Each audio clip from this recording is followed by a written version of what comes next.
Assalamualaikum warahmatullahi wabarakatuh. Bapak Ibu hebat, apa kabar? Perkenalkan, saya Nenden Rosmaya. Saya dari SMA Negeri 1 Ciamis dan saya adalah calon guru penggerak angkatan 10. Pada kesempatan ini saya akan melakukan aksi nyata modul 1.4 tentang budaya positif. Nah, di modul ini kita akan membahas tentang budaya positif yang banyak sekali hal-hal baik yang bisa kita terima. Diantaranya dalam pemaparan budaya positif ini ada disiplin positif, kemudian ada penyelesaian masalah dengan menggunakan segitiga restitusi, kemudian ada lagi tentang hukuman dan tentang konsekuensi. Nah, ternyata hukuman dan konsekuensi juga itu adalah hal yang berbeda dan ada penyelesaian yang baru, yaitu tentang penyelesaian dengan segitiga restitusi, dan juga ada hal yang baru tentang keyakinan kelas. Seperti apa tentang keyakinan kelas itu, seperti apa penyelesaian masalah dengan segitiga restitusi, kita akan bahas dalam aksi nyata saya. Semoga nanti apa yang saya paparkan mendapatkan banyak manfaatnya buat Bapak Ibu semua. Salam hebat untuk Bapak Ibu guru semua, semoga memberi manfaat. Demikian pendahuluan dari saya. Selamat menyaksikan. Assalamualaikum warahmatullahi wabarakatuh. Bismillahirrahmanirrahim. Assalamualaikum warahmatullahi wabarakatuh. Waalaikumsalam warahmatullahi wabarakatuh. Selamat pagi kepada teman-teman rekan kerja semuanya. Alhamdulillah wa syukurillah. Marilah kita panjatkan puji dan syukur kehadirat Allah Subhanahu wa Ta'ala, karena pada hari ini kita diberikan kesehatan dan umur yang panjang untuk mengikuti kegiatan diseminasi budaya positif oleh Ibu Nenden Rosmaya SPD sebagai CGP Angkatan 10. Diseminasi budaya positif ini dalam aksi nyata pada modul 1.4. Di depan kita sudah ada Ibu Nenden Rosmaya yang akan memberikan beberapa materi mengenai budaya positif. Tapi sebelumnya ada beberapa kegiatan atau beberapa ada beberapa sambutan yang harus diberikan yang akan disampaikan oleh kepala sekolah atau yang mewakilinya. Kepada Ibu Rina sebagai perwakilan dari kepala sekolah akan memberikan sambutan, waktu dan tempat disediakan. Silakan kepada Ibu Rina. Assalamualaikum warahmatullahi wabarakatuh. Waalaikumsalam warahmatullahi wabarakatuh. Selamat pagi teman-teman semua, semangat semua ya. Alhamdulillah bahagia sekali kita berada di tengah-tengah seorang calon guru penggerak ya, yang insya Allah akan memberikan banyak perubahan positif juga di sekolah kita.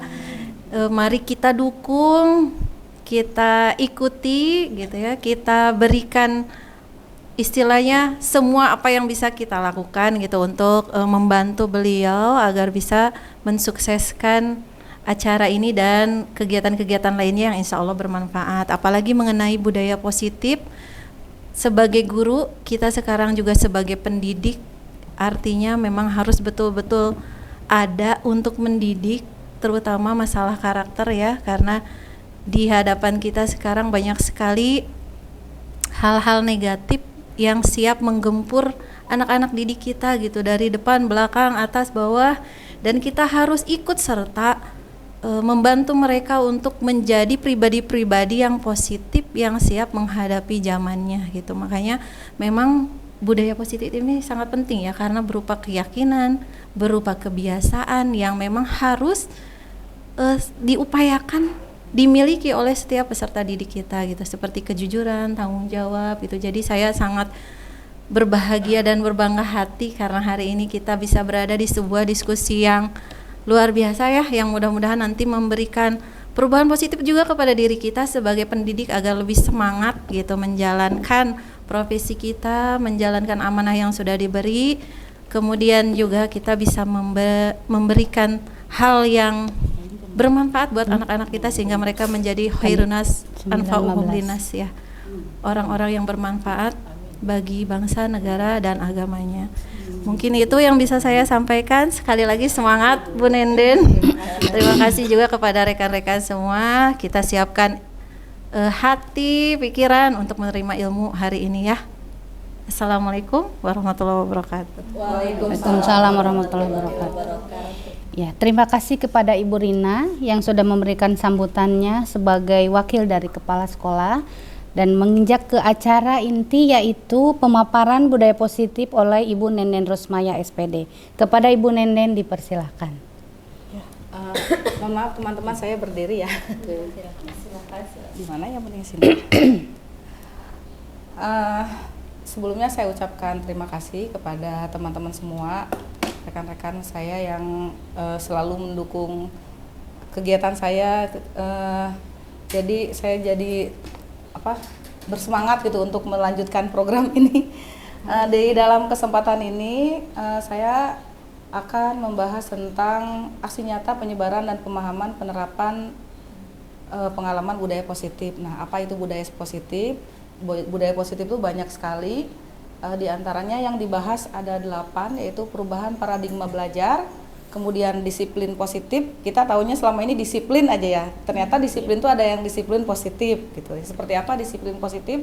Kemudian ada hukuman dan penghargaan, kemudian ada nilai-nilai kebajikan, kemudian membuat keyakinan kelas, penerapan segitiga restitusi. Mungkin ada yang pernah tahu ya segitiga restitusi. Kalau yang sudah masuk ke PMM tahu, oh ya segitiga restitusi gitu ya.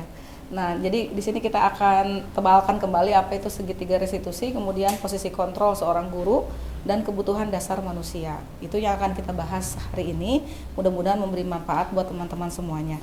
Amin. Ya, selanjutnya pembelajaran dengan paradigma baru. Nah, dulu kita terbiasa dengan pembelajaran teacher center. Teacher center itu apa? Ada ya? Pasti ingat? Berpusat pada guru. Jadi guru saja yang menjelaskan, sementara siswanya dia menyimak. Mending kalau menyimak, kalau tidur kan ya. Jadi ternyata setelah diteliti pembelajaran berpusat pada guru itu tidaklah efektif. Maka sekarang dengan kurikulum merdeka itu ada profil pelajar Pancasila di sekolah kita memang belum implementasi ya, baru nanti semester depan ya Bu ya. Nah, semester depan kurikulum mereka akan diterapkan dan kita menginginkan anak-anak kita memiliki 6 dimensi profil pelajar Pancasila. Apa saja yang 6 dimensi bisa disebutkan sama Ibu Nina? Yang profil pelajar Pancasila. Terima kasih Ibu Nenden. Semuanya? Ya, semuanya. Oh, ya. Oke, yang pertama mungkin beriman, bertakwa kepada Tuhan Yang Maha Esa dan berakhlak mulia. Ya. Kemudian yang kedua ada mandiri, Ya. Ketiga bernalar kritis, Ya. Yang keempat berkebinekaan global, kelima bergotong royong, Ya. serta yang keenam adalah kreatif. Nah, inilah yang kita harapkan. Terima kasih ya Ibu Rina. Yang kita harapkan dari anak-anak didik kita itu di masa depan anak-anak didik itu memiliki karakter-karakter yang seperti ini. Mungkin salah satu di antaranya ada yang mau menjelaskan boleh mandiri atau bernalar kritis atau apa saja. Ada yang mau menambahkan boleh? Ada bernalar kritis apa gitu, mudah-mudahan ada yang tahu. Ayo ya Bu. Boleh ya, boleh Ibu. Mandiri Ya, tidak mandiri. bergantung kepada orang lain. Ya, tidak bergantung pada orang lain. Nah, sekarang kan kalau anak-anak budayanya mencontek ya. Kalau ulangan pasti mencontek. Kalau mencontek berarti bergantung pada orang lain. Nah, diharapkan anak-anak kita sekarang jangan mencontek lagi. Belajarlah mandiri, percaya pada diri sendiri, kemampuan diri sendiri. Nah, di sini pembelajaran berdiferensiasi ini adalah pembelajaran dengan paradigma baru merupakan pembelajaran yang dirancang berdasarkan prinsip berdiferensiasi sehingga para peserta didik belajar sesuai kebutuhannya untuk mewujudkan profil pelajar Pancasila. Oke. Selanjutnya, nah miskonsepsi itu kadang-kadang kita berpikir kadang-kadang di pelajaran kita saja ya suka tahu kan miskonsepsi. Sepertinya benar ternyata salah gitu. Nah, itu adalah miskonsepsi ya. Nah, miskonsepsi tentang teori kontrol, kita suka menganggap bahwa ini adalah benar padahal mungkin tidak selalu benar. Yang pertama adalah ilusi guru mengontrol murid. Guru mengontrol murid, guru itu memantau mengontrol murid itu sepertinya positif, tapi kadang-kadang bisa menjadi negatif. Karena murid merasa tertekan. Oh, abi ditinggalikeun wae ku si ibu, dikontrol wae gitu kan. Nah, kemudian ilusi bahwa semua penguatan positif efektif dan bermanfaat. Kita menganggap bahwa penguatan itu semuanya positif, tetapi mungkin di balik itu ada yang karakternya negatif ternyata. Kemudian ilusi bahwa kritik dan membuat rasa bersalah mampu menguatkan karakter. Misalnya gini, ada anak kesiangan, terus kita salahkan dia kan, kamu kenapa kesiangan? Kita tunjuk-tunjuk dia, kamu kenapa kesiangan? Itu akan membekas dalam diri mereka sampai mereka dewasa nanti, bahkan sampai tua. Bahkan kita pun ingat, mungkin waktu sekolah pernah dibentak, masih ingat sampai sekarang ya. Nah itu tuh membekas dan menjadi negatif di sepanjang hidup kita gitu. Kemudian ilusi bahwa orang dewasa berhak memaksa. Jadi kita selalu berpikir bahwa orang dewasa teh berhak memaksa, padahal tidak bisa memaksa karena setiap orang punya keinginan ya. Nah itu tentang miskonsepsi. Kemudian mengubah paradigma stimulus respon ke pendekatan teori kontrol. Masih ingat Bapak Ibu ya tentang stimulus respon dari teori belajar dan pembelajaran waktu kuliah dulu ya. Nah kalau stimulus respon itu dikasih stimulus ada respon, dikasih stimulus ada respon. Jadi anak tuh kalau misalnya selalu dikasih stimulus pasti akan memberikan respon. Nah suatu saat bagaimana kalau anak tidak diberikan stimulus, mungkin tidak akan ada respon gitu. Nah jadi stimulus respon awalnya baik, tetapi ternyata setelah dilakukan penelitian lagi stimulus respon itu menjadi tidak terlalu baik setelah timbulnya teori kontrol. Nah, kita bisa lihat perbedaannya di stimulus respon, realitas kebutuhan kita sama. Jadi kita menganggap bahwa kebutuhan kita sama. Ternyata realitasnya kebutuhan setiap orang itu berbeda. Ya, contoh anak-anak kita yang mungkin ada anak kita yang sangat butuh atau sangat suka pelajaran kimia, tapi anak yang lainnya kan dia mungkin tidak suka pelajaran kimia. Jadi kebutuhan kita berbeda. Nah, kemudian semua orang melihat hal yang sama. Kalau menurut teori kontrol bahwa setiap orang memiliki gambaran yang berbeda. Setiap isi kepala itu kan berbeda, ya, berbeda. Si A pengen A, si B pengen yang lainnya kan. Nah, kemudian kita untuk stimulus respon kita mencoba mengubah orang agar berpandangan sama dengan kita. Kita menginginkan orang lain sama seperti kita. Padahal itu adalah sesuatu yang tidak mungkin kan. Nah, saya juga dulu pernah ada pengalaman, saya pernah ada dalam satu kelompok, ada satu orang teman saya yang tidak mau bekerja kelompok. Terus saya bilang ke mentor saya, Bu, kenapa sih dia nggak mau ikut sama kita, tidak mau seperti kita? Oh tidak bisa, kita tidak bisa memaksakan orang lain menjadi seperti kita.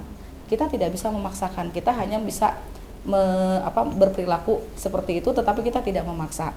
Ya, itu. Jadi kalau di stimulus respon kita harus memaksakan semua orang seperti kita, padahal kita berusaha memahami pandangan orang lain tentang dunia. Setiap orang memiliki pandangan yang berbeda. Kemudian perilaku buruk dilihat sebagai suatu kesalahan. Nah, padahal semua perilaku memiliki tujuan. Kemudian orang lain bisa mengontrol saya.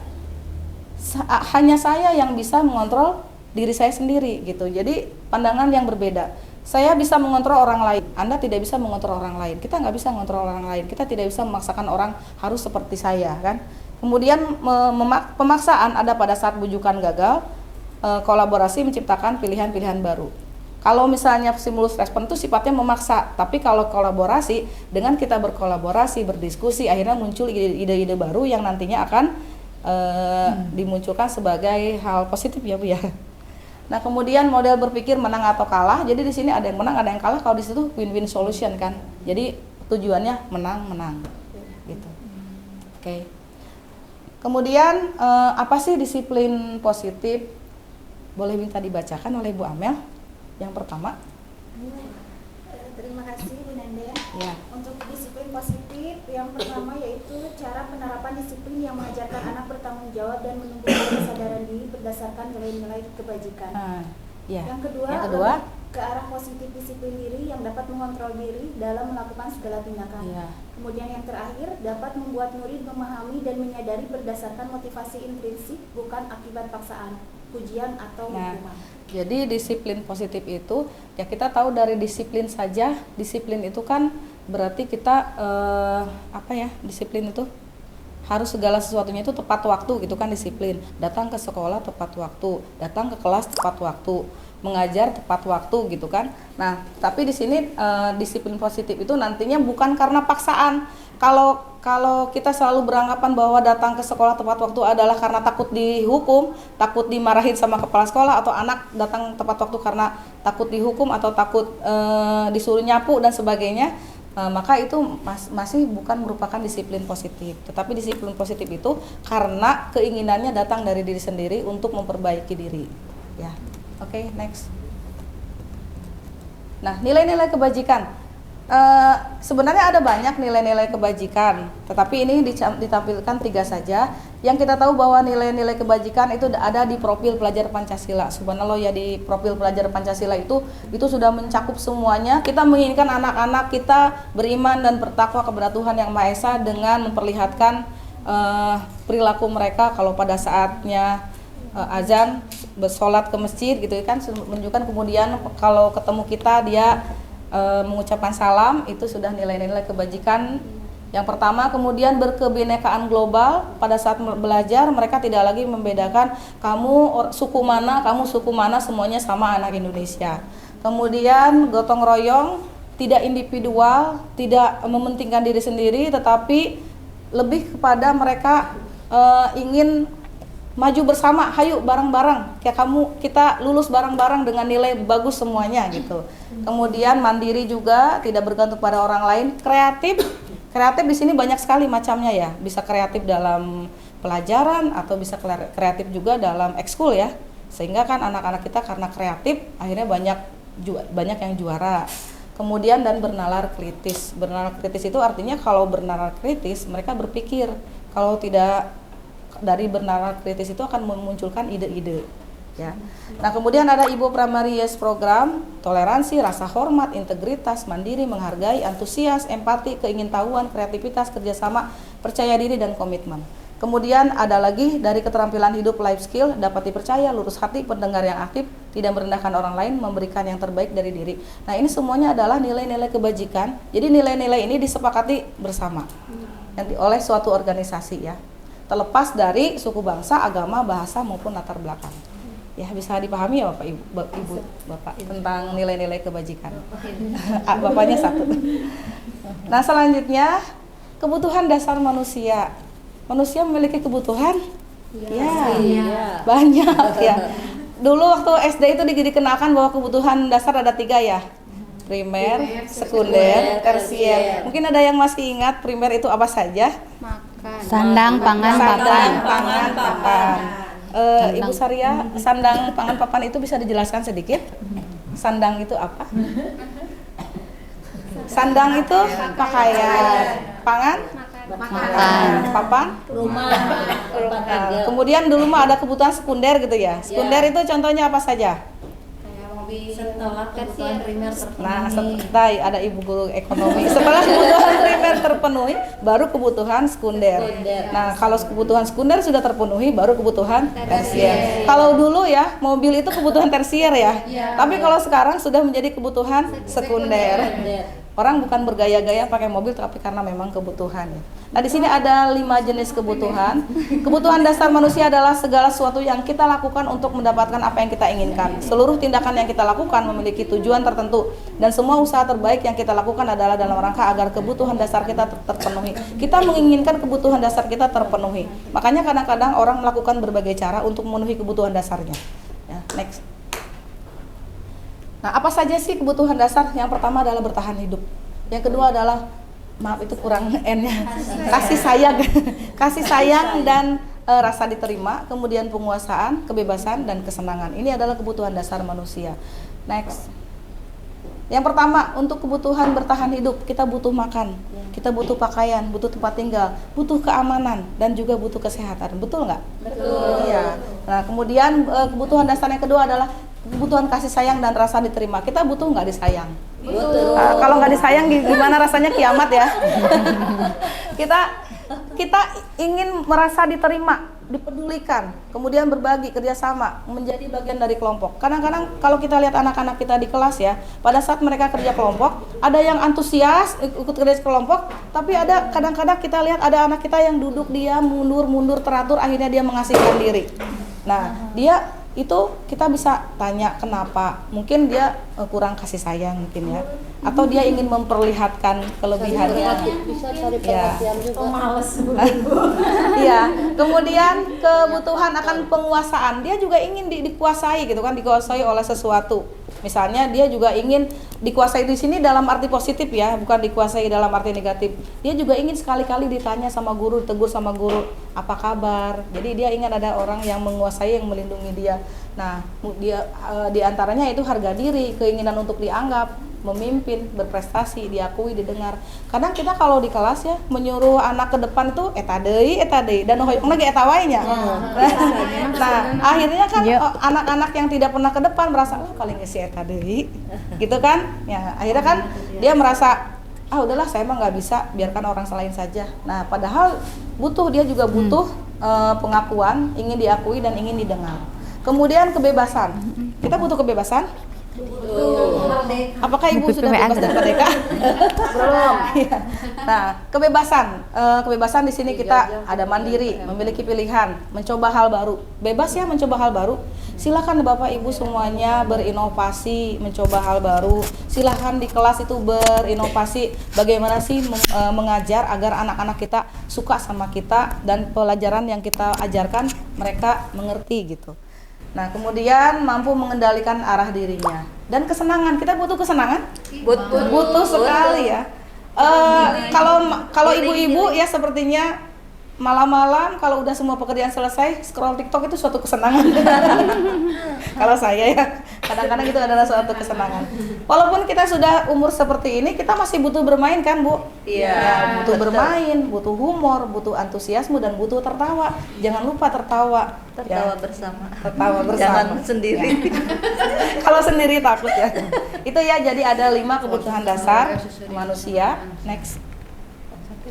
Selanjutnya adalah motivasi perilaku manusia. Manusia berperilaku itu pasti ada motivasinya. Contoh misalnya seorang anak yang tiba-tiba yang tadinya culun jadi cantik gitu kan, pasti ada motivasinya kan. Yang tadinya biasa aja jadi tiba-tiba bagaimana, karena ternyata dia suka sama teman sebelah kelasnya gitu kan. Nah itu berarti termotivasi. Motivasi itu bisa datang dari luar dan motivasi juga bisa datang dari diri kita sendiri. Kalau motivasi dari luar, diantaranya yaitu untuk menghindari ketidaknyamanan atau takut dihukum. Akhirnya, siun dihukum, akhirnya udahlah berangkatnya pagi biar nggak dihukum.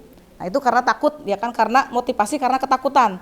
Ada juga motivasi yang kedua adalah untuk mendapatkan imbalan. Abi mah arek rajin sekolah, biar dikasih hadiah, biar dikasih permen, biar dikasih penghargaan. Jadi ada motivasi karena ingin mendapatkan imbalan. Ya, nah dan ini tidak terlalu bagus motivasi seperti ini.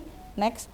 Dan motivasi yang terbaik adalah motivasi internal atau motivasi yang datang dari diri sendiri, yaitu untuk menjadi orang yang mereka inginkan dan menghargai diri sendiri dengan nilai-nilai yang mereka percaya. Jadi kalau motivasi internal datang dari diri sendiri, datang karena kesadaran, dengan tanpa paksaan, dengan tanpa ingin mendapatkan penghargaan, tetapi dia melakukannya karena benar-benar dari keinginan diri sendiri.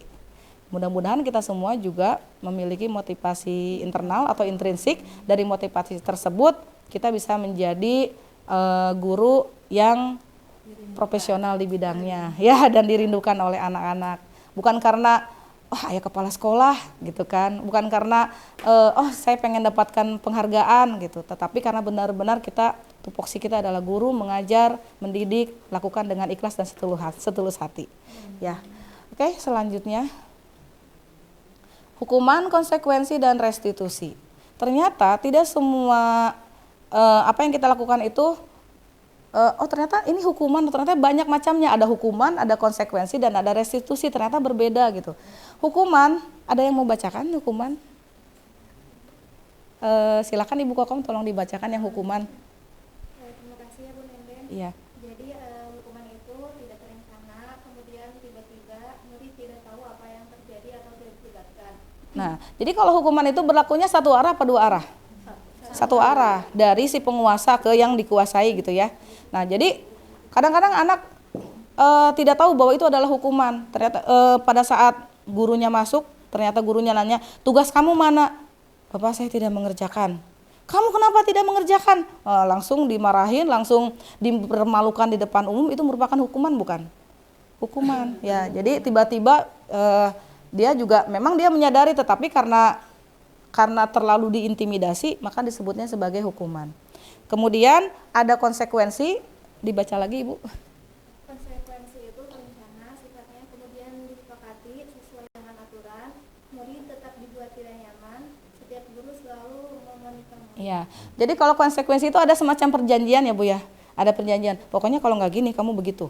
Pokoknya kalau nggak gitu kamu begini, gitu ya. Jadi kalau kamu tidak mengerjakan tugas maka kamu nggak boleh istirahat. Kalau kamu kesiangan kamu harus berdiri 10 menit. Itu kan konsekuensi ya. Nah, jadi pada saat anak melakukan kesalahan, lah ingat nggak konsekuensi kita? Ya udah, sekarang kamu kesiangan, kamu berdiri 10 menit. Jadi anak takut nggak? Tetap takut gitu. Nah, jadi itu konsekuensi itu sebenarnya masih kurang positif ya. Jadi itu akan memberikan dampak anak itu merasa tidak nyaman, tetap tidak nyaman. Walaupun sebenarnya kan udah konsekuensi gitu ya. Kadang-kadang kita bahasanya kan sudah konsekuensi, jadi perjanjian gitu. Nah, kalau restitusi tolong Bu dibaca lagi. Ya, restitusi itu proses menciptakan kondisi bagi murid untuk memperbaiki kesalahan, proses kolaboratif yang mengajarkan murid untuk mencari solusi. Nah, restitusi itu kita mengajak murid untuk berdiskusi. Kalau kamu melakukan ini, apa sih yang akan kita lakukan? Solusi apa yang kamu tawarkan untuk mengatasi masalah tersebut? Jadi kita ajak mereka berdamai dan kemudian sambil mereka nanti memiliki tanggung jawab untuk memperbaiki kesalahannya. Gitu ya. Oke, next. Hindari hukuman dan pemberian penghargaan berlebih agar lebih meminimalisir motivasi eksternal dalam diri. Hukuman perlu dihindari? Iya. Tapi kadang hukuman perlu nggak? Perlu, untuk hal-hal tertentu perlu ya, tetapi tidak semua hal menjadi hukuman ya. Nah, kemudian penghargaan, kan kita belajar reward and punishment ya. Nah, reward and punishment itu penting, reward itu penting, punishment itu penting. Reward itu penting karena kita menghargai, kita mengapresiasi. Anak berprestasi di olahraga, kita patut mengapresiasi, kita patut memberikan reward, ya kan? Anak bisa ke depan menjelaskan, kita patut mengapresiasi, itu adalah reward, ya. Dan punishment itu adalah hukuman kan? Nah, hukuman itu kalau anak melanggar, kita patut menegurnya. Tapi apakah semuanya itu harus melalui hukuman? Kan tidak, ya. Nah, jadi karena hukuman itu membekas dalam ingatan sampai kita tua dan itu akan berdampak negatif gitu. Nah, kemudian penghargaan juga di sini tidak boleh berlebihan. Ada yang mau ngasih pandangan, kenapa sih penghargaan itu tidak boleh berlebihan? Misalnya kita penghargaan ke anak ya. Ya, ada yang mau ngasih pandangan nggak? Penghargaan jangan berlebihan. Jadi si anak dibiasakan pamrih, tidak ikhlas. Oh iya. Apa harus dihargai? Oh iya, betul ya. Contohnya apa, Bu? Misalkan, Bu saya mau ke depan ngerjain tapi nilai Asal? saya bagus ya. Oh iya, itu kan karena dia mengharapkan reward ya. Nah, jadi akhirnya dengan anak yang selalu mengharapkan reward, akhirnya jadi dia tergantung, kalau nggak ada penghargaan saya nggak mau gitu. Jadi itu tidak baik. Makanya penghargaan yang biasa-biasa aja. Itu pencapaian anak kita patut menghargai, tetapi biasa aja, nggak sampai kamu nanti kalau bisa mengerjakan ke depan saya kasih mobil ya. Kan terlalu berlebihan itu ya. Jadi ya biasa aja. Bagus, kamu sudah hebat, kamu sudah bisa ke depan, kamu sudah bisa menjelaskan, itu udah hebat. Itu cukup, begitu aja juga cukup ya. Jadi untuk meminimalisir motivasi eksternal dalam diri murid. Oke, next.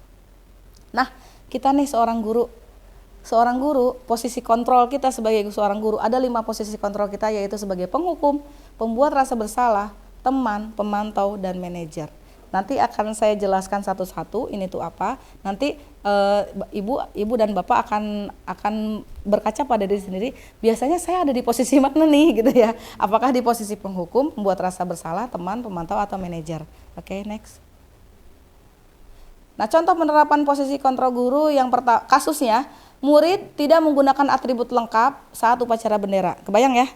Jadi pada saat ada seorang siswa mau upacara tapi atributnya tidak lengkap, misalnya nggak pakai topi misalnya. Kalau kita sebagai penghukum, kita akan dengan tegas, dengan suara yang keras, dengan suara yang lantang, hormat pada bendera 1 jam, gitu kan? Bahasanya juga udah, intonasinya udah ketahuan kan? Kamu nggak pakai atribut, kamu hormat bendera 1 jam. Itu anak takut nggak? Takut ya. Boro-boro anak kita aja juga tuh dulu takut ya. Pernah nggak Bu dihukum waktu SMA? Sering. Ada yang mau berbagi pengalaman sedikit? Mau berbagi pengalaman sedikit Bu? Waktu sekolah dihukum sama guru? Ya, saya Bu, Oh iya, boleh. saya pernah dihukum lari 7 kuir. Kenapa? di sini karena kabur. Karena kabur. Ternyata ibu guru pun pernah kabur ya. Nah, dan sampai sekarang masih ingat ya, membekas ya. Juga masih ingat. Oh, gurunya juga masih ingat, loncat benteng. Kalau saya Bu, Iya, boleh. gara-gara waktu SMP ingat waktu tulisan saya masih aksara sambung. Ya. Karena waktu di SD itu dilatih untuk aksara Oh, sambung ya. dan raktim. Ya. Terus waktu ke SMP sama gurunya masa masih sambung kayak anak SD. Oh. Nah, dari situ saya belajar menggunakan aksara kapital biasa sampai Ya. sekarang tulisannya jadi jelek.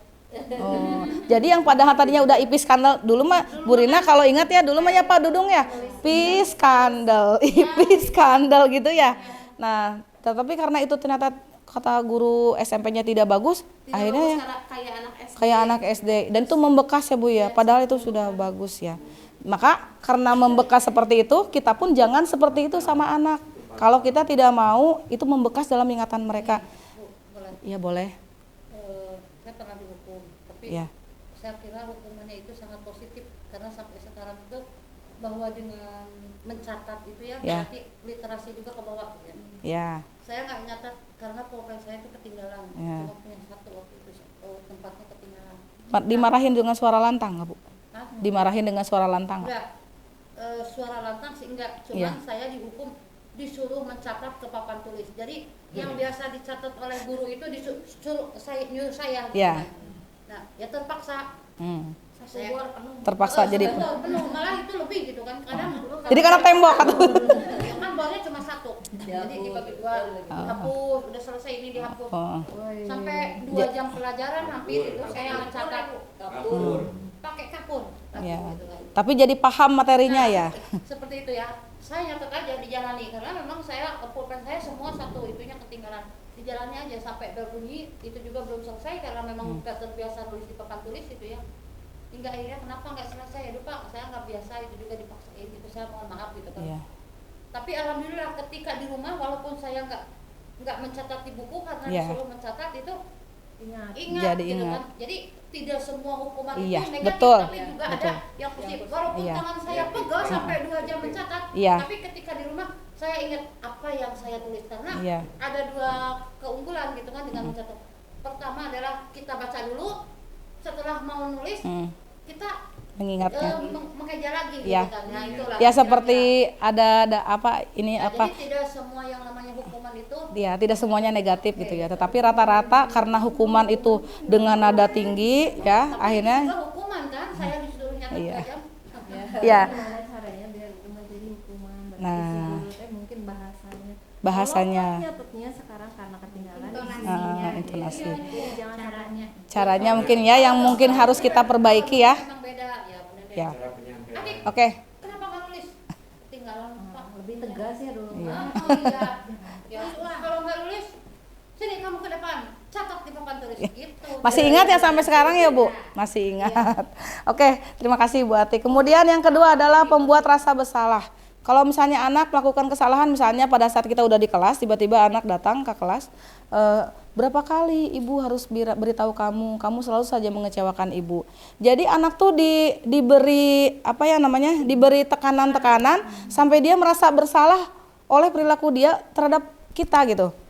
Kamu gimana sih, kan ibu udah bilang berapa kali jangan kesiangan lagi, kamu kesiangan lagi, kamu nggak kasihan sama ibu, kamu nggak kasihan sama bapak, selalu begitu, nadanya itu begitu gitu. Jadi dengan nada seperti itu, jadi membuat dalam rekaman anak tersebut saya jadi merasa bersalah gitu. Nah itu pun tidak baik ya, tidak baik. Itu apakah kita pernah juga di posisi itu? Saya yakin pernah karena saya pun pernah di posisi itu. Ya. Anak itu datang, katanya kenapa kamu lambat? Ditilang, katanya nggak punya SIM. Oh iya, nggak apa-apa, kamu salah kan. Harus kita yang menaiki kendaraan bermotor kan yang udah punya SIM. Ya. Terus saya tanya, di sini siapa yang mengendarai kendaraan membawa motor tapi tidak punya SIM. Jadi kenapa? Bu tenang aja, dia bapaknya polisi kok. Maaf ya, tidak ada anak polisi, anak pejabat dan lain sebagainya. Ketika mengendarai kendaraan bermotor harus mempunyai SIM, gitu kan? Tidak ada tawar menawar, kata saya salah tetap salah, gitu kan? Ini harus dihukum. Lah Bu gampang, apalagi anak polisi loh. Berikan contoh, polisi itu lebih tahu aturan, gitu kan? Digituin sama saya, sampai anaknya itu bisa paham. Besoknya dia, Bu, saya udah bikin situ. Baik. Ya, terima kasih. Ya, Bu. Mungkin nanti ditanya. Iya, nanti. Oke, dilanjutkan ya Bu ya. Karena waktunya ini nggak lama ya Bu ya. Karena kan ibu-ibu juga mau ke kelas lagi gitu. Jadi saya udah minta 5 menit lagi. 25 menit lagi. Oke, terima kasih. Kemudian yang ketiga adalah kita sebagai teman. Kadang-kadang ya memang anak SMA itu kadang-kadang kita memperlakukan anak sebagai teman ya. Kadang-kadang kita lebih bahasanya lebih seperti teman. Seperti misalnya, ayo dong ikutin aturan sekolah. Tolong bantu ibu, tolong bantu bapak. Sekali ini saja. Ya sudah, tidak apa-apa. Lain kali jangan seperti ini lagi ya. Itu kan bahasanya seperti ke teman ya. Kamu ini gimana sih, kan bapak udah bilang kemarin. Udahlah kamu jangan gitu lagi. Udah nanti bapak selesaikan gitu. Kadang-kadang seperti itu nggak kita ke anak? Ada ya? Pernah nggak seperti itu? Nah itu adalah posisi kita di situ sebagai teman gitu. Yang berikutnya keempat adalah posisi kita sebagai pemantau. Ya, kamu sudah melanggar. Jadi bahasa di sini nggak ada kalimat tegak, nggak ada kalimat memaksa atau keras, tetapi di sini tegas bahasanya. Kamu sudah melanggar peraturan sekolah. Kamu tahu konsekuensinya. Selesai upacara, kamu beli atribut ke koperasi, jangan lupa dan jangan diulang lagi. Jadi ini lebih pemantau itu kita melihat, kemudian begitu anak melakukan kesalahan, kita ingatkan kembali kesalahan itu apa yang harus dia lakukan. Pernah nggak seperti itu Bu? Kadang ya. Nah, kemudian yang terakhir adalah di sini adalah posisi kita sebagai manajer, ya. Sebagai manajer, kita tanya pada saat anak melakukan kesalahan, kamu tahu kesalahan kamu apa? Kemudian kita tanya balik, apa yang kamu tawarkan? Apa kira-kira apa yang akan kamu perbaiki kesalahanmu? Jadi biarkan anak berpikir kesalahannya apa. Saya sebenarnya sekarang nih sejak punya anak kecil suka nonton film Bing. Tahu Bing? Bing Bani.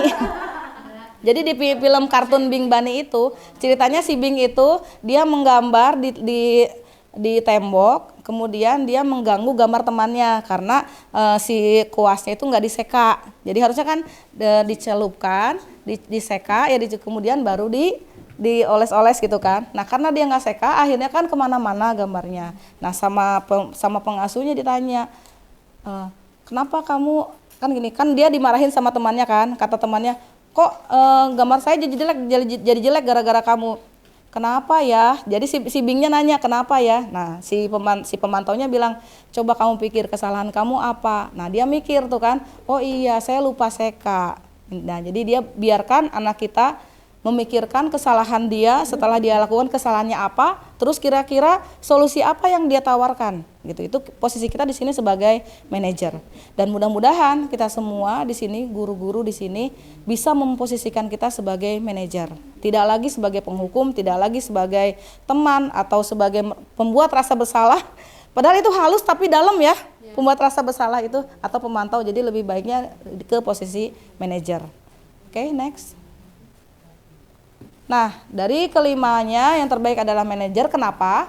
Karena guru membuat sesuatu bersama murid, mempersilahkan murid mempertanggungjawabkan perilakunya dan mendukung murid agar dapat menemukan solusi atas permasalahannya sendiri.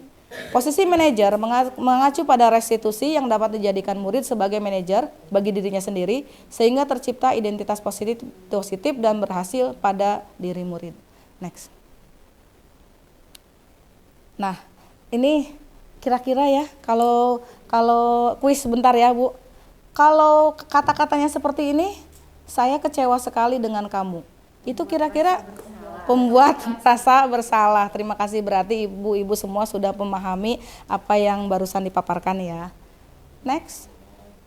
Kalau yang ini Bu, kamu tidak pernah benar melakukannya. Kamu tidak pernah benar melakukannya. Kira-kira di mana ya? Pembuat bersalah juga bisa. Kalau nadanya tinggi bisa jadi penghukum ya. Penghukum bisa ya. Kamu tidak pernah benar melakukannya, gitu kan? Nah, akhirnya harusnya tanda seru ya di situ ya. Oke, selanjutnya, aduh mohon maaf Ibu Guru Bahasa Indonesia kurang tanda seru.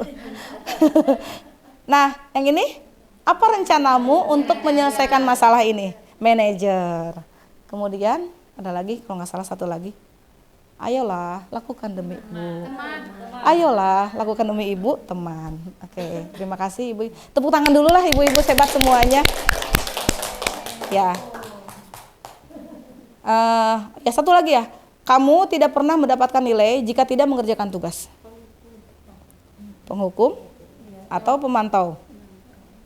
Kamu tidak pernah mendapatkan nilai jika tidak mengerjakan tugas. Bisa sebagai pemantau, bisa sebagai penghukum ya, tergantung intonasi ya. Kemudian ini kan semacam ada perjanjian kan sebelumnya kan. Nah, jadi sebelumnya kita nggak ada perjanjian dulu, makanya diingatkan kembali. Jadi ini lebih ke pemantau ya.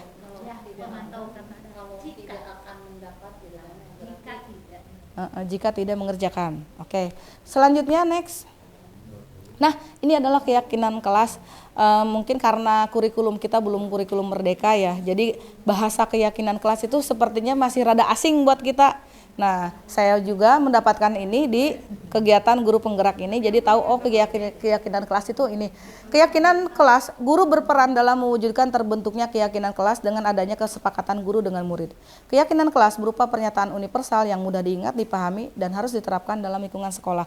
Jadi kalau untuk kurikulum merdeka nanti tahun depan ya, semester depan ya, ibu-ibu semuanya, bapak ibu semuanya akan diberikan kesempatan untuk membuat keyakinan kelas. Biasanya terjadi antara wali kelas dengan muridnya. Jadi keyakinan kelas itu semacam aturan, tetapi aturannya tidak dibuat oleh sepihak. Beda dengan tata tertib ya. Kalau tata tertib kan yang membuat sekolah, jadi disepakati oleh murid-murid. Kalau keyakinan kelas yang dibuat adalah kesepakatan antara guru dan murid yang ada di kelas. Misalnya, ayo kita buat keyakinan kelas. Yang pertama, datang tepat waktu misalnya. Apalagi kira-kira? Menghargai teman. Apalagi kira-kira? Nah, keyakinan kelas itu bisa muncul dari nilai-nilai kebajikan yang tadi kita bahas ya. Gotong royong, jujur, apa saja lah, boleh banyak, boleh sedikit, tapi kata-katanya jangan yang susah diingat, tapi yang mudah diingat. Jadi pada saat anak melakukan kesalahan, kita tanya lagi sama dia, masih ingat nggak keyakinan kelas kita? Itu melanggar keyakinan tidak gitu. Nah, jadi keyakinan kelas itu dibuat di dalam kelas, disepakati oleh wali kelas dan siswanya, kemudian dipajang di kelas. Jadi pada saat anak melanggar, balik lagi ke keyakinan kelas yang sudah dibuat. Oke, next. Kemudian, nah ini kita akan bahas lebih dalam tentang segitiga restitusi. Segitiga restitusi ini adalah penyelesaian masalah, lamun bahasa pegadaian mah menyelesaikan masalah tanpa masalah. Nah, persis seperti itu. Bohong Cina. Menyelesaikan masalah tanpa masalah artinya menyelesaikan masalah tanpa adanya intimidasi, tanpa adanya paksaan, tetapi menyelesaikan masalah dengan menyadarkan anak agar anak menjadi mandiri dan bertanggung jawab. Oke, next. Ada 3 langkah segitiga restitusi. Yang pertama adalah tahap 1, yaitu menstabilkan identitas. Nah, yang kedua adalah memvalidasi tindakan yang salah, dan ketiga adalah menanyakan keyakinan. Next. Seperti apa menstabilkan identitas? Nah, berdasarkan prinsip bahwa membuat kesalahan adalah bagian dari proses pembelajaran. Setiap orang kan pernah melakukan kesalahan ya. Tentu. Boro-boro anak kita juga pernah melakukan kesalahan. Jadi kesalahan adalah suatu hal yang wajar, sesuatu yang pernah dilakukan. Contoh kalimat-kalimat untuk menstabilkan identitas. Jadi kalau misalnya Bapak Ibu menemukan anak bermasalah, kita bisa tanyakan ini untuk menyelesaikan masalah. Misalnya, berbuat salah itu wajar. Tidak ada manusia yang sempurna. Bapak atau ibu juga pernah melakukan itu. Bapak atau ibu tidak mau mencari siapa yang salah, tapi ingin mencari solusi dari permasalahan ini. Kemudian kamu berhak merasa begitu. Jadi pada saat anak bersalah, kemudian kita panggil, kemudian anak bercerita tentang apa yang dia lakukan, kita bahagiakan dulu dia dengan kata-kata, ya kalau ibu di posisi kamu juga ibu pasti seperti itu. Ibu juga pernah marah, ibu juga pernah seperti itu. Jadi kita akui dulu bahwa kita pun melakukan kesalahan dan setiap kesalahan adalah normal ya. Nah, itu adalah menstabilkan identitas. Yang kedua adalah validasi tindakan yang salah. Berdasarkan prinsip setiap perilaku berupaya memenuhi suatu kebutuhan tertentu. Nah, anak akan melakukan kesalahan karena apa? Karena kebutuhannya tidak terpenuhi. Tadi ada 5 kebutuhan dasar ya. Mungkin kebutuhan kesenangannya tidak terpenuhi, mungkin kebutuhan disayangnya tidak terpenuhi. Contoh misalnya karena dia merasa dia tidak bisa di mata pelajaran Bapak Ibu, akhirnya dia mengasingkan diri, akhirnya dia lebih memilih tidur ya, atau memilih untuk berisik di kelas. Nah, itu karena apa? Karena dia merasa tidak diakui, dia ingin diakui tetapi dia pun melakukan kesalahan. Nah, itu bagaimana? Maka kita akan validasi tindakan yang salah. Dengan kata-kata yang seperti apa contohnya? Misalnya, kamu pasti punya alasan mengapa melakukan hal itu. Padahal kamu bisa melakukan hal yang lebih buruk. Padahal kamu bisa melakukan hal yang lebih buruk dari itu. Seperti misalnya ada siswa berantem di kelas, kemudian misalnya bukunya dilempar atau pulpennya dilempar. Jadi kamu sudah melakukan itu. Untung kamu tidak melakukan hal yang lebih buruk dari itu, dilempar orangnya misalnya. Ya kan itu. Jadi kita besarkan lagi bahwa wajarlah kalau kamu begitu karena kamu mempertahankan apa yang kamu jadi apa yang kamu kamu mempertahankan sesuatu yang kamu yakini gitu kan. Nah, atau kamu juga bisa juga kita mengatakan kamu patut bangga karena telah melindungi sesuatu yang penting buat kamu, atau kamu melakukannya karena mempertahankan sesuatu yang penting buat kamu. Jadi dia membela diri karena sesuatu hal ya. Oke, next.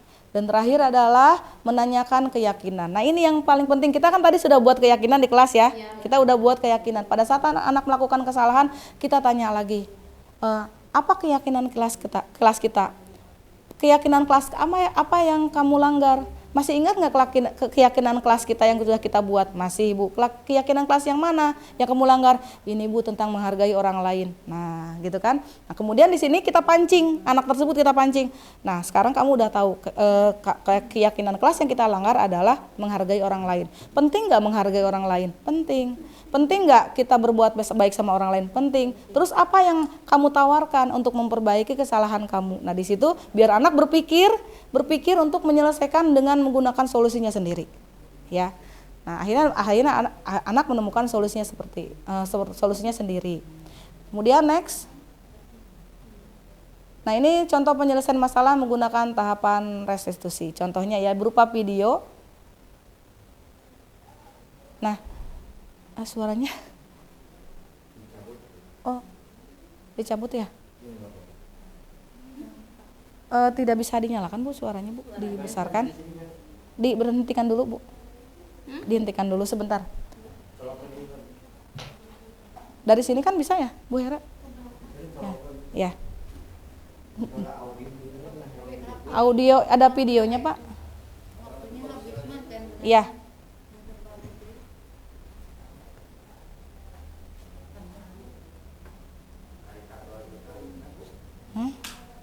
Tadi mana hurung?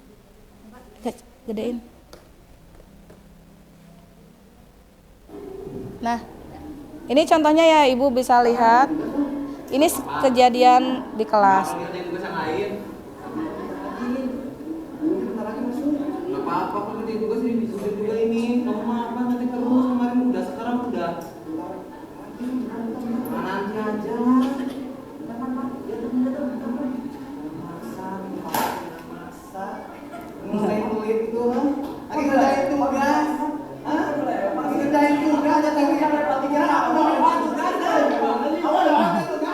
Nah, ya, oke.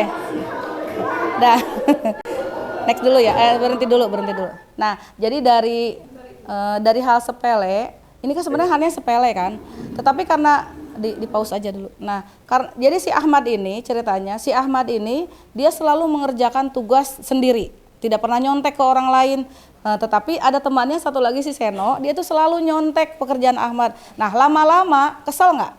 Kesel. Kita juga, masa sih dicontek, kamu enak-enakan nyontek, sementara saya yang mikir, saya mengerjakan, saya mikir, kamu enak-enakan tinggal nyontek. Dan itu berulang terus ya. Tadinya tidak apa-apa, tetapi karena berulang, dia juga mungkin lagi fokus mengerjakan, akhirnya kepancing emosinya, akhirnya dia melakukan sesuatu yang tidak biasa dia lakukan, lempar bukunya. Terus saya bilang, ya untung kamu nggak robek bukunya atau kamu lempar orangnya, kan itu masih mending sebenarnya. Dan dia melakukan sesuatu kesalahan, makanya kita akan selesaikan dengan cara-cara restitusi ya. Next. Nah, caranya adalah anaknya kita panggil. Anaknya kita panggil, tidak boleh di depan anak-anak yang lain ya Ibu semua. Jadi harus di tempat yang khusus, yang tidak boleh ada orang. Kadang-kadang kita manggil anak di ruang guru ya. Akhirnya semua guru yang lewat nanya, siapa kunaon? Siapa kunaon? Dan itu tidak boleh.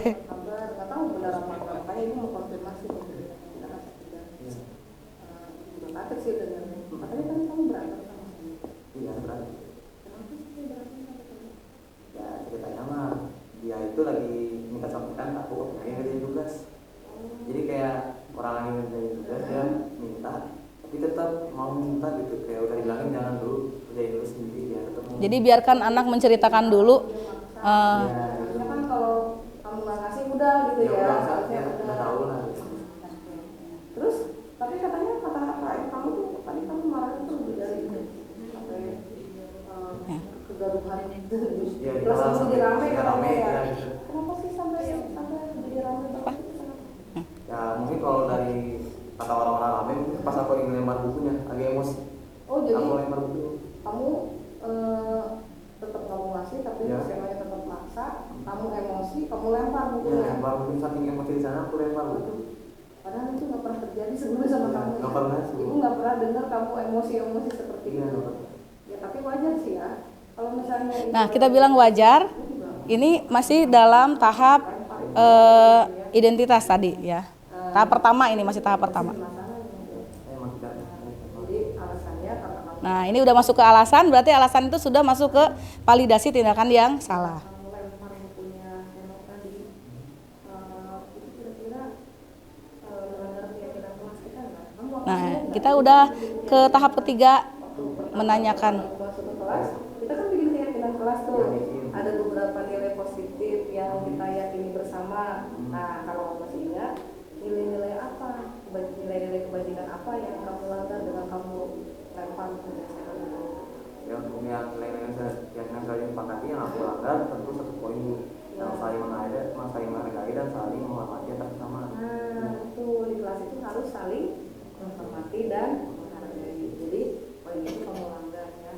Nah, sekarang karena kamu melanggar itu, kira-kira solusi apa yang kamu tawarkan? Nah, kita tanya solusi apa yang kamu tawarkan biar dia memperbaiki kesalahannya. Aku bakal lebih berusaha untuk lebih sabar kalau kayak kejadian sama tadi yang di kelas, kalau kayak ada seorang meminta sesuatu dan kita lagi nggak bisa, ya kita bilang dulu ke mereka untuk lakuin sebisanya dulu. Terus kita kalau memang mereka nggak bisa banget, kita bantu. Kalau misalnya kata dimaksa-maksa terus tuh sama kamu, apa mau kamu lempar lagi bukunya? Iya, betul. Ada solusi lainnya aku bakal lapor dulu ke sebisa mungkin ke KM dulu. Tapi kalau emang nggak bisa banget, langsung ke wali kelas aja. Itu kalau menurut ibu itu solusi terbaik ya. Jadi kamu tidak main hakim sendiri. Itu masih penting kamu nggak lempar si senonya sendiri ya. Malah jadi berantem. Iya, kalau nanti kamu lempar senonya, kemudian ada insiden kecelakaan atau apa kan repot. Makanya di sini pentingnya mengontrol diri sendiri. Yang mudah-mudahan ini jadi pelajaran, benar-benar jadi pelajaran buat kamu ya, dan kedepannya kamu bisa lebih dewasa lagi dalam menyikapi sebagai kesalahan. Oke. Nah, jadi ini 3 tahapnya udah kita laluin ya. Itu sangat senang bicara dengan kamu dan ibu senang melihat perubahan cara berpikir kamu, cara kedewasaan kamu. Ya. Oke, karena udah selesai, ibu rasa udah selesai, kamu boleh mulai. Terima kasih banyak ya, Mbak ya. Ya. Terima kasih. Nah, Jangan dijajan lagi ya. Ya, insya Allah banyak Terima dari. kasih. Terima kasih. Bu Nah. Sofi. ya, jadi begitu ya Ibu.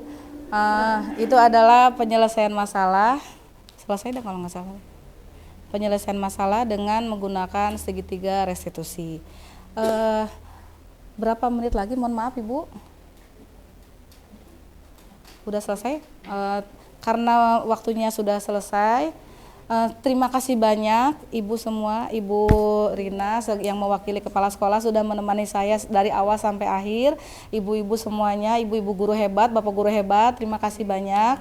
Mudah-mudahan apa yang saya sampaikan ada manfaatnya buat ibu-ibu semua dan kita bisa pelan-pelan mempraktekkan yang positif-positif. Mari kita tebarkan budaya positif di sekolah. Kalau bergerak sendiri mungkin tidak ada efeknya, tapi kalau kita bergerak bersama, insya Allah akan tampak hasilnya. Itu saja dari saya. Terima kasih banyak. Assalamualaikum warahmatullahi wabarakatuh.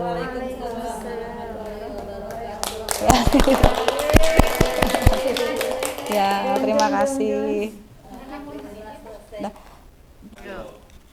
Terima kasih kepada Ibu Nenden Rosmaya yang sudah memaparkan budaya positif dalam aksi nyata pada modul 1.4. Begitu banyak materi yang sudah diberikan dan memberikan inspirasi kepada kita semua, terutama mengenai disiplin positif.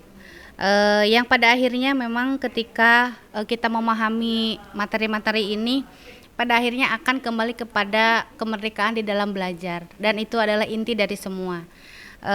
Desiminasi budaya positif ini merupakan langkah awal bagi kita untuk berubah, karena memang pembelajaran dalam paradigma baru ini, apalagi mengenai profil pelajar Pancasila, memang sangat menekankan kepada pembelajaran yang berdiferensiasi yang mengutamakan kepada kebutuhan siswa.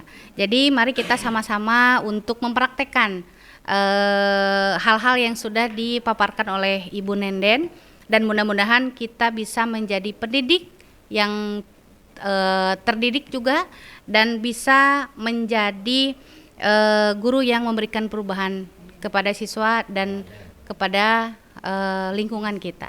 Terima kasih kepada semua peserta hari ini. Mudah-mudahan acara ini bisa bermanfaat untuk kita semua. Amin. Dan mudah-mudahan kita diberikan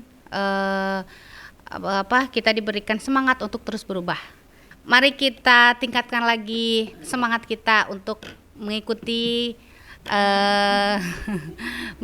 kegiatan guru penggerak agar kita bisa bergerak dan menggerakkan. Oke. Baik, terima kasih untuk hari ini. Assalamualaikum warahmatullahi wabarakatuh. Waalaikumsalam warahmatullahi wabarakatuh. Terima kasih semuanya. Sama-sama. Selamat.